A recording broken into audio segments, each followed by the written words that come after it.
mi primera clase de bacterias es un poquito hablar de Staphylococcus aureus y sus mecanismos de resistencia.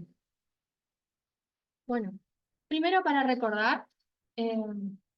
bueno, para recordar un poquito cuáles son sus características generales y sus primeras pruebitas de identificación.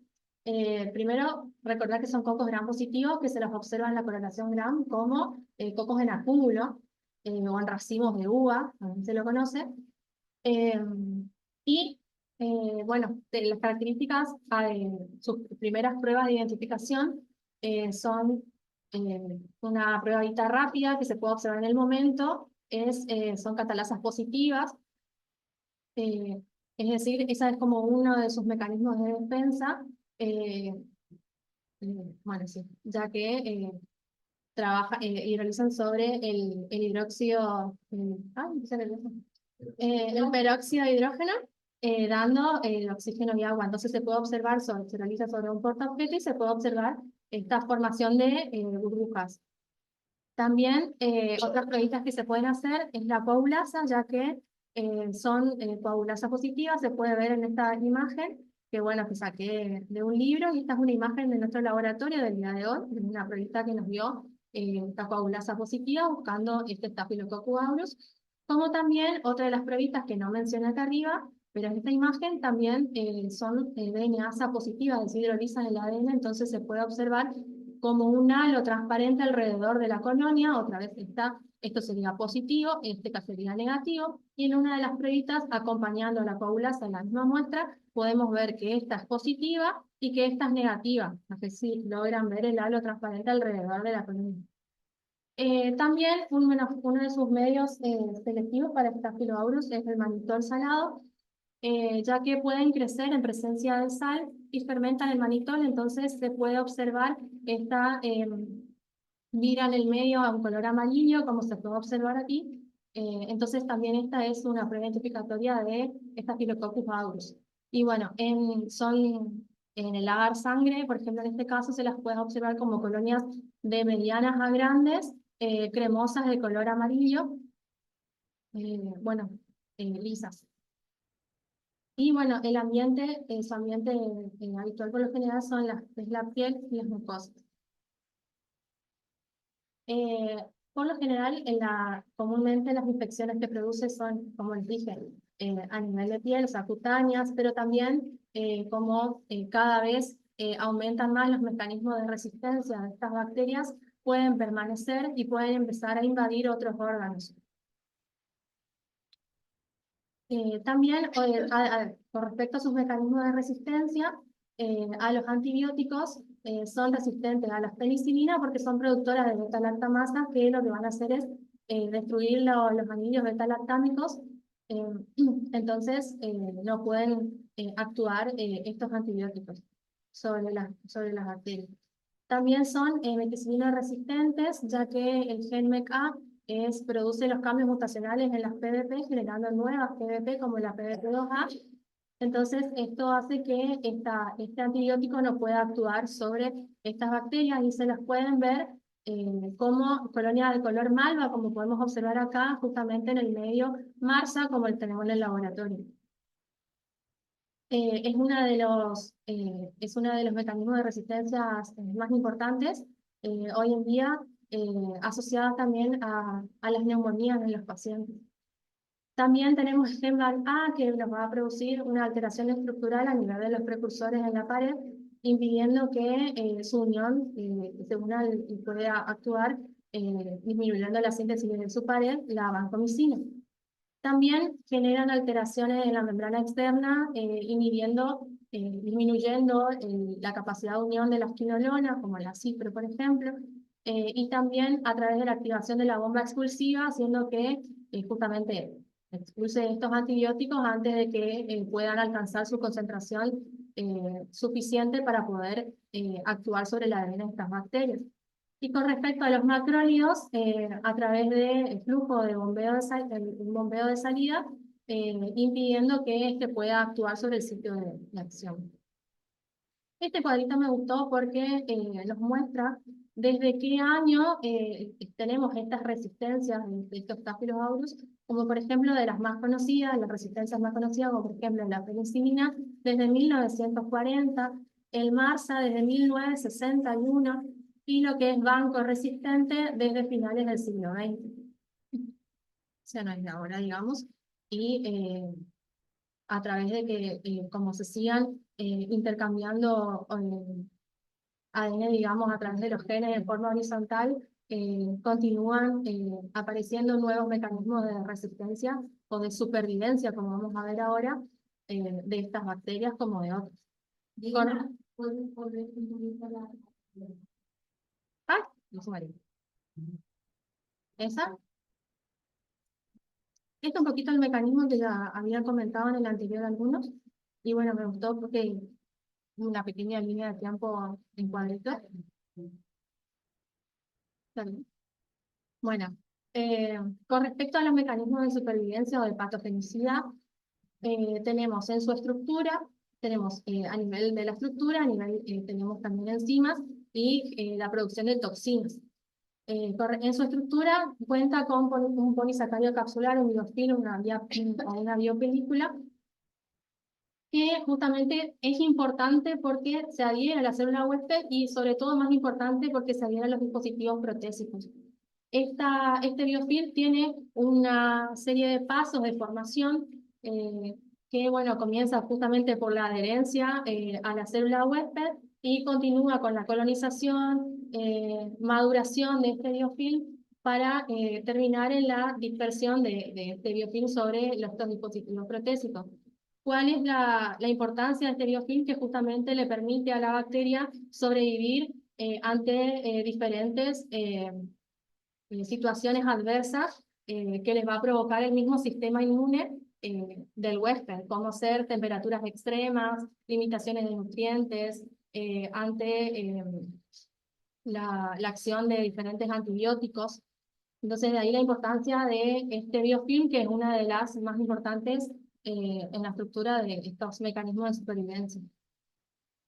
También tenemos peptidoglucanos y ácidos glicólicos que van a estar relacionados a la adherencia también a la célula huésped, a la activación del complemento, como la quimiotaxis de los polimorfos nucleares. Y la proteína A, igualmente esto vamos a profundizar en otros cuadritos después. La proteína A que justamente tiene afinidad, se va a unir a la porción FC de las IgG, entonces así va a evitar que sea la bacteria opsonizada y fagocitada. Con respecto a las enzimas, bueno, ya les había comentado un poco de la catalasa, de la coagulasa, bueno, porque tienen afinidad por el fibrinógeno. Entonces, junto con esta y otra que les voy a comentar ahora, lo que van a hacer justamente es activar este fibrinógeno para que pase a fibrina. Entonces vamos a poder ver en el tubito que les mostré anteriormente de la coagulasa, cuando se lo expone ante plasmas normales, si hacemos como un pool de plasmas normales, se forma, a las 24 horas podemos, la realidad menos, a las 6 horas más o menos podemos ver cómo se forma ese coágulo en el tubo. También cuenta con otras enzimas como fibrinolicina, hialuronidasa, lipasa, fosfolipasa y la beta-lactamasa de las que le había contado. Como también con toxinas, exotoxinas citolíticas, toxinas como tenemos alfa, beta, también tenemos alfa, beta, gamma, y tenemos la leucocina de Panton-Valentine, que también vamos a ver estas en un cuadrito ahora, y toxinas exfoliativas y enterotoxinas. Algo que no les comenté, apareció aproximadamente en 1995 con antiinfecciones recurrentes, pero también relacionadas a la fibrosis quística, como también a las osteomielitis, una subpoblación de Staphylococcus aureus, que son colonias más pequeñas, fenotípicamente variables, que tienen un crecimiento lento y crecen, digamos, se desarrollan ante situaciones extremas, como ser pH ácido, frío extremo, nutrición limitada, ante la exposición de distintos desinfectantes como antibióticos, y obviamente localizados en las células del huésped. Estas células lo que generan una atenuada respuesta inmune en el huésped por la disminución de quimiosinas y de proteínas de adherencia en su superficie, por lo cuanto por eso están como relacionadas a la producción de infecciones recurrentes o persistentes. Bueno, también otra característica es justamente que no utilizan, o sea, su atenuada utilización del ciclo carboxílico y una utilización aumentada de lo que es la glucólisis. Siguiendo un poquito con los factores de virulencia de estos Staphylococcus aureus, les había nombrado las hemolicinas, les había nombrado que ahí en el cuadrito decía alfa y gamma, también tenemos delta hemolicina, que por lo general están relacionadas junto con la leucocina de Panton-Valentine con las bicis de los leucocitos. También tenemos los superantígenos como toxinas exfoliativas, que van a estar relacionadas al entrecruzamiento, o sea, a ese enlace cruzado entre las células T y las células presentadoras de antígenos. Y dentro de los factores de evasión inmunitaria que les había comentado, la coagulasa, como también tienen una proteína de unión que se une al factor de von Willebrand, ambas van a estar relacionadas justamente a activar este fibrinógeno para que pase a fibrina. También tenemos en su pared celular, además de lo que yo les había comentado, otras proteínas de virulencia como ser sortasa, factores de agrupamiento, transportadores de hierro, proteínas de unión a la fibronectina, proteínas de adherencia de este celular que van a estar relacionadas con la formación de esas biopelículas de las que le comentaba, proteínas ancladas a peptidoglicano y la proteína A que va a estar relacionada a esta unión al factor de von Willebrand, como también al factor de necrosis tumoral, bueno, entre otras cosas. Un poquito esquematizando lo que les venía comentando, donde tenemos entonces lo que son las hemolicinas y la leucocina de Panton-Valentine, que dije que iba a estar relacionada a lo que es la lisis o apoptosis de los leucocitos. Bueno, también tenemos las proteínas de la pared, que les comenté que estaban relacionadas a la unión del factor de von Willebrand, al factor de necrosis tumoral, como también a las porciones de IgG. También vamos a tener, les comenté lo de los superantígenos, tenemos las proteínas exfoliativas que iban a estar relacionadas con el cruzamiento entre las células T y las células presentadoras de antígenos, como los factores de evasión inmune, donde teníamos la coagulasa y la proteína de unión al factor de von Willebrand, que va a pasar entonces, va a activar el fibrinógeno para que pase a fibrina. Otro cuadrito que nos esquematiza un poco mejor lo que es la respuesta inmune, ese proceso en el cual tenemos la bacteria que por quimiotaxis va a atraer a lo que son los neutrófilos y macrófagos al sitio de infección, en donde empieza a actuar todos estos mecanismos de evasión de esta respuesta inmune de las que les venía comentando, como por ejemplo el biofilm, la formación de esta biopelícula, que me va a secretar proteínas que me van a promover, como también proteínas que me van a inhibir la netosis, esta trampa de los neutrófilos, como ser, por ejemplo, la leucocina de Panton-Valentine y las hemolicinas, gamma en este caso, me van a promover esta netosis, pero las nucleasas, con las que también contaba Staphylococcus aureus, me van a inhibir este proceso. Como también las nucleasas estafilococócicas como adenosina sintasa me van a generar una desoxiadenosin que va a terminar generando la apoptosis de estos macrófagos, que son los que luego fagocitan a estos neutrófilos que generaron estas trampas de neutrófilos. Y también se acuerdan que les había comentado de los superantígenos y de toxinas que también, las que también generaba Staphylococcus aureus, que van a ser las encargadas de la proliferación de células T, como también de la desregulación inmunológica a nivel, como también estas toxinas, también, en este caso toxina X, se va a unir al receptor del neutrófilo. Se va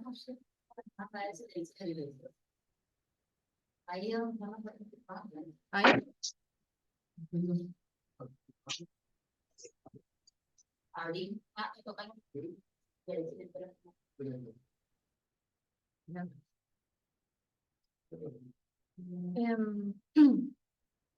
Bueno, que se van a unir estas toxinas también a este receptor en la superficie de los neutrófilos para inhibir la fagocitosis. Dentro del fagosoma también nos va a colaborar la mieloperoxidasa, produciendo los reactivos, ¿cómo se llama? de oxígeno, correcto, especies reactivas de oxígeno, gracias a todos. Especies reactivas de oxígeno, que van a ser inhibidos también por el inhibidor de peroxidasas también del Staphylococcus aureus. Y por otro lado, que no les había comentado, también el Staphylococcus aureus produce unas modulinas que se van a unir a sus receptores, son modulinas solubles en formol, que se unen a su receptor formil 2 para terminar produciendo la lisis de los neutrófilos. Esto va a ser también inhibido por unas sintasas de los neutrófilos, pero bueno, esto también vuelve a ser inhibido también por unas proteasas que producen los mismos Staphylococcus aureus. Entonces, es todo un mecanismo en donde, por eso me gustó este cuadrito, porque se puede ver cómo va actuando el sistema inmune y cómo el Staphylococcus aureus va evadiendo o va inhibiendo esos mecanismos de este sistema inmune para poder seguir sobreviviendo. Okay, no pasa. Entonces, lo interesante de esta charla es que buscando un poquito sobre estos mecanismos de resistencia y como les había comentado que siguen surgiendo cada día más otros nuevos mecanismos de resistencia, encontré un par de papers que hablaban de un gen COM que justamente lo que, si esto me acompaña, justamente lo que hablaba de este gen es que, primero, cómo les ayuda a la bacteria Staphylococcus aureus a poder sobrevivir ante estos mecanismos del sistema inmune. Por ejemplo, este gen COM te habla de que genera un aumento en la tasa de la glucólisis en aquellas bacterias que se les dificulta respirar por todo este sistema inmune del que les hablaba. Este gen dice pues va a ser inducido fuertemente ante la respuesta, durante la infección, ante la respuesta de estas especies reactivas de oxígeno que les había comentado. No solamente eso, sino que también este gen lo que genera, proporciona los nutrientes adicionales para mejorar la capacidad de fermentación de las bacterias que no pueden respirar y una fuente de nucleótidos para reparar el daño del ADN causado por estas especies reactivas de oxígeno. Entonces, en otro paper, lo que además de descubrir de nuevo este gen y de volver a mostrar las características que tiene y la importancia para esta bacteria, porque repara el genoma y mejora el flujo del metabolismo de la glucosa, lo que encontraron es que al atacar a este gen, la bacteria moría. Entonces, lo que proponen ante esta nueva investigación, ante este descubrimiento, es abrir la puerta ante el desarrollo de nuevas terapias, nuevos antibióticos para poder, una vez atacando a ese gen, la bacteria ya no tiene algún otro mecanismo que le pueda ayudar a seguir evadiendo la respuesta inmune, a poder seguir sobreviviendo.